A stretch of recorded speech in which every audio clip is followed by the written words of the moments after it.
Let's head to Zimbabwe, where the country is on the quest to become Africa's blueberry capital. This is after it signed a tariff-free export protocol with China, one of the largest consumers of the fruit. The southern African country is one of the world's youngest and fastest-growing producers of blueberries, which are also known as superfood and increasingly popular in global markets. Berry production is expected to increase by 50% this year to 12,000 tons. The BBC's Nyoka visited a blueberry farm about 30 kilometers west of the capital, Harare. The global demand for Zimbabwe's blueberries is growing.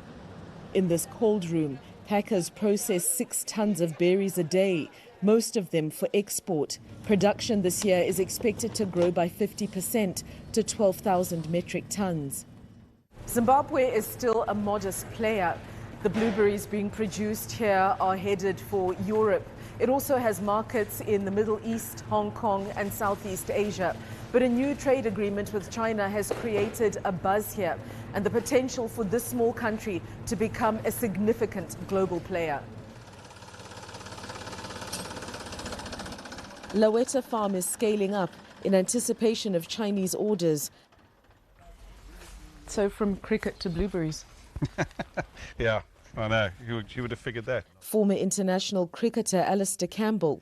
He believes the unique flavour of the local berries, which mature earlier than the competition, were big selling points.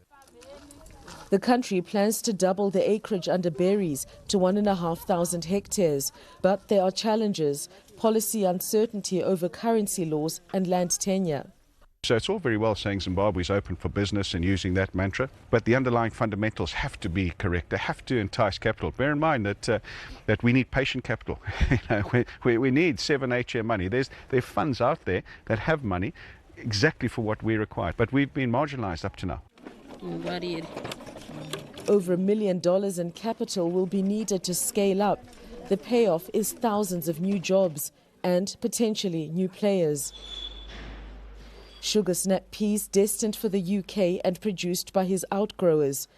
Clarence Mwale believes it's possible to similarly integrate small farmers into the niche, capital-intensive blueberry supply chain.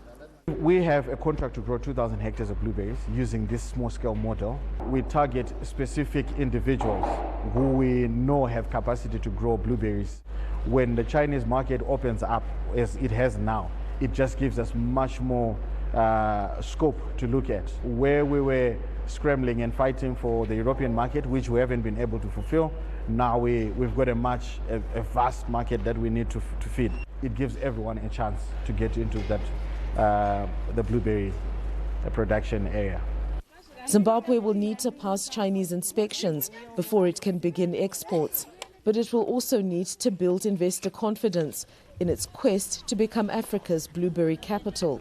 Nyoka, BBC News, Nyabira, Zimbabwe.